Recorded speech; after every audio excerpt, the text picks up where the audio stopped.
We've been talking for several months about new ways to meet student needs within the changing budget constraints of a new state funding model that reduced our levy capacity by around $43.6 million. We've discussed priorities, and we've been advocating in Olympia as well.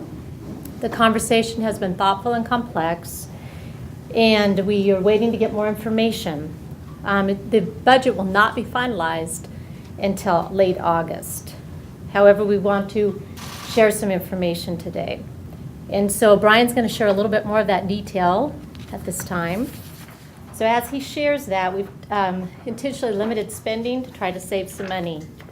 So today we began notifying 325 staff members district-wide impacted by a full or partial layoff that will go into layoff status at the end of the school year. That number includes 182 teaching level staff. So we started with central office, trying to make reductions there first, and our gap right now is around 31 million, and so it's going to require some tough choices. So because there is such a big effect, we did want to start giving those layoff notices today. So more than 41% of the cuts have been made away from the classroom. We heard that from our thought exchange and information from our community, so we're working very hard to keep cuts away from the classroom. The nearly 5 million cuts in those areas are still not enough to sustain our ongoing needs, and our SPS central office staff accounts for about 4.5% of our budget, and so it's the second lowest percentage among peer districts, and that is an important piece we wanted to share. Investments in student learning account for about 3/4, the third highest among our peers statewide.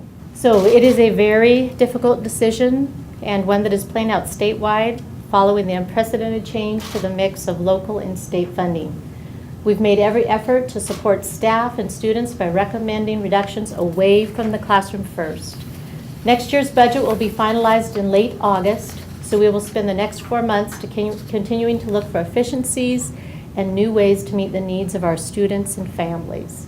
That will include continuing the conversation with the legislature about funding class size reductions, specifically in grades 4 through 12, like they've already done for K-3. Urging them to fully fund the $7.2 million budget gap in special education for Spokane Public Schools, and making sure any future mandates, such as new statewide benefits plans, come fully funded.